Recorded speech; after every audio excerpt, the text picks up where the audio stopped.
दोस्तों, ओडिशा के पुरी में 27 जून को महाप्रभु जगन्नाथ की यात्रा निकाली गई और तब ऐसा लगता है तब से कि पुरी में जनसैलाब उमड़ गया हो। विधि विधान पूजा के बाद भगवान जगन्नाथ को नंदी घोष रथ, देवी सुभद्रा को दर्पलन और बलभद्र को ताल ध्वज रथ पर बैठाकर यात्रा में निकालते दिखे लोग। 1800 के अगर दशक की बात करें, 18वीं सदी की, तो इससे जुड़ी हुई और अंग्रेजों से जुड़ी हुई एक कहानी है जिसका जिक्र इतिहास के पन्नों में मिलता है, तो हमने सोचा कि आपको इसके बारे में बता दिया जाए। तो 1800 के दशक में अंग्रेज महाप्रभु जगन्नाथ को सिर्फ भगवान के रूप में नहीं देखते थे, वो उन्हें शक्ति के रूप में देखते थे। उनसे डरते भी थे। मंदिर में आने वाले लाखों लोगों की ताकत उन्हें भयभीत कर देती थी।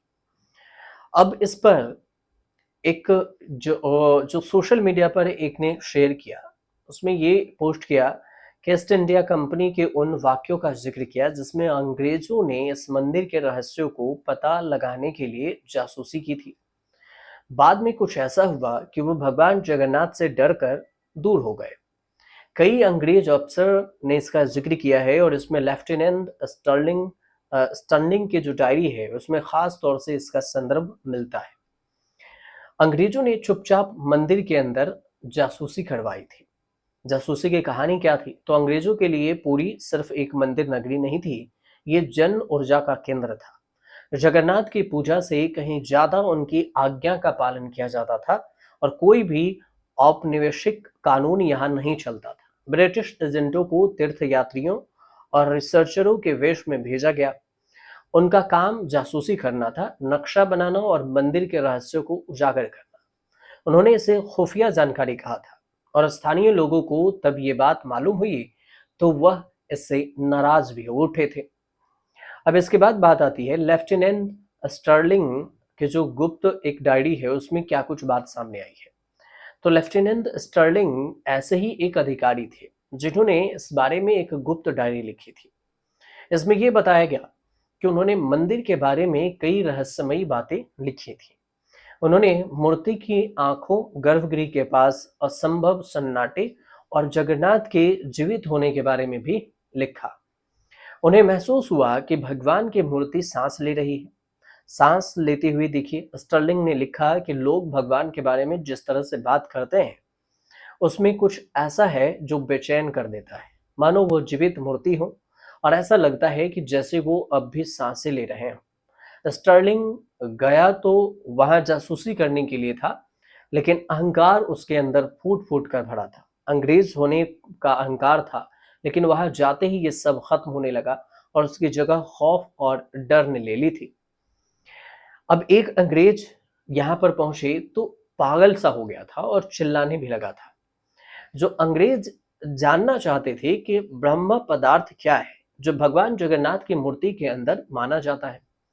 कुछ लोगों की मान्यताओं ने ये धड़कता हुआ दिल तो कुछ इसे अंतरिक्ष से आया हुआ अवशेष मानते हैं। कुछ लोग रहस्य तो दूसरों से फुसफुसाते रहते हुए इसके बारे में बताते हैं कि मूर्ति के अंदर रहने वाला ब्रह्म पदार्थ जीवित पदार्थ की तरह ही धड़कता है।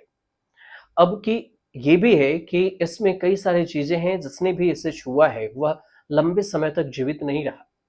तो इस जासूसी ऑपरेशन के दौरान भी एक अधिकारी को तेज बुखार हो गया था और वो पागल हो गया। दूसरा चिल्लाने भी लगा और भगवान की आंखें अंधेरे में धीरे धीरे उसे देख भी रही है।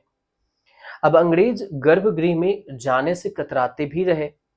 अब स्थानीय लोगों का ऐसा मानना था कि महाप्रभु जगन्नाथ खुद ही रक्षा करते हैं और हालात ये हो गई कि अंग्रेज सैनिक और अफसर गर्भगृह में जाने से कतराने लगे। एक अधिकारी ने कहा कि जीवित भगवान कहना इन्हें शुरू कर दिया भगवान जगन्नाथ को। लेफ्टिनेंट स्टर्लिंग के जो मूल डायरी है वो गायब हो गई। हालांकि कहा यह भी जाता है कि लंदन के एक निजी संग्रहालय में एक दुर्लभ प्रति मौजूद है और कुछ लोगों का कहना है कि इसमें ब्रिटिश लोगों के लिए बहुत ही परेशान करने वाली बात है जो आज भी सील बंद करके रखा गया है। वैसे हकीकत ये जरूर है कि तब अंग्रेजों को डर था कि मंदिर की यह अपार लोकप्रियता और संगठन शक्ति उनके औपनिवेशिक शासन के खिलाफ विद्रोह का कारण बन सकती है। अब एक आया पाइका विद्रोह। तो उड़ीसा में पाइका विद्रोह का एक महत्वपूर्ण घटना हुई थी। इसमें स्थानीय योद्धाओं जैसे पाइको कहते हैं, उन्होंने अंग्रेज के खिलाफ विद्रोह किया और ये विद्रोह जगन्नाथ मंदिर के प्रभाव क्षेत्र में हुआ। अंग्रेजों को डर था कि मंदिर की लोकप्रियता इस तरह के विद्रोह को और भी बढ़ावा दे सकती थी। जगन्नाथ मंदिर की जो वार्षिक रथ यात्रा है उसमें लाखों लोग शामिल हुए थे, जो अंग्रेजों के लिए एक संगठित जन आंदोलन की तरह दिखता था। एक अपने शासन के लिए संभावित खतरे के रूप में भी इसे देखते थे। अब जब अंग्रेजों ने मंदिर पर कब्जा करने की कोशिश की 1803 में, तो उड़ीसा पर कब्जा किया। उन्होंने मंदिर के प्रशासन को नियंत्रित करने की कोशिश की, हालांकि स्थानीय पुजारी और भक्तों के विरोध के कारण उन्हें पीछे हटना पड़ा। ये घटना उनके लिए एक सबक थी कि मंदिर की धार्मिक और सामाजिक शक्ति को दबाना आसान नहीं है। अंग्रेज मंदिर की रथ यात्रा जैसे आयोजन और उसके रहस्यमय अनुष्ठानों को कभी नहीं समझ पाए, और उन्हें ये कभी नहीं समझ आया कि मूर्तियों में मौजूद ये ब्रह्म पदार्थ क्या है। तो अब क्या है पदार्थ का रहस्य, यानी भगवान का धड़कता हुआ दिल? तो पौराणिक मान्यताओं के अनुसार ये है कि भगवान जगन्नाथ की मूर्ति में एक पवित्र ब्रह्म पदार्थ होता है, जिसे श्री कृष्ण का हृदय माना जाता है। ये मूर्ति हर 12 से 19 वर्ष में 9 कलेवर यानी मूर्ति के परिवर्तन के दौरान बदली जाती है, और इस प्रक्रिया को अत्यंत गोपनीय रखा जाता है। अंग्रेजों की जो उत्सुकता थी इस रहस्य को जानने की हो सकती थी, लेकिन मंदिर के पुजारी और स्थानीय समुदाय के प्रति बहुत ही संवेदनशील थे, जिससे अंग्रेजों का प्रवेश और हस्तक्षेप मुश्किल था।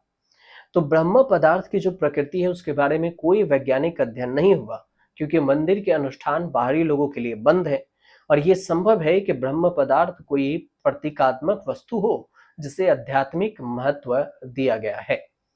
तो ये कुल मिला के जो जानकारी थी जगन्नाथ मंदिर को लेकर और ब्रह्म पदार्थ को लेकर, और इसके साथ जो अंग्रेजों का रहस्य था वो हमने आपको इस वीडियो में बताने की कोशिश की कि आखिर ये मंदिर और जगन्नाथपुरी के रहस्य को आखिर क्या कुछ समझा जाए। आपको अगर ये जानकारी सही लगे तो हमारे चैनल से जरूर जुड़िए, सब्सक्राइब कीजिए, शेयर कीजिए, कमेंट जरूर कीजिएगा।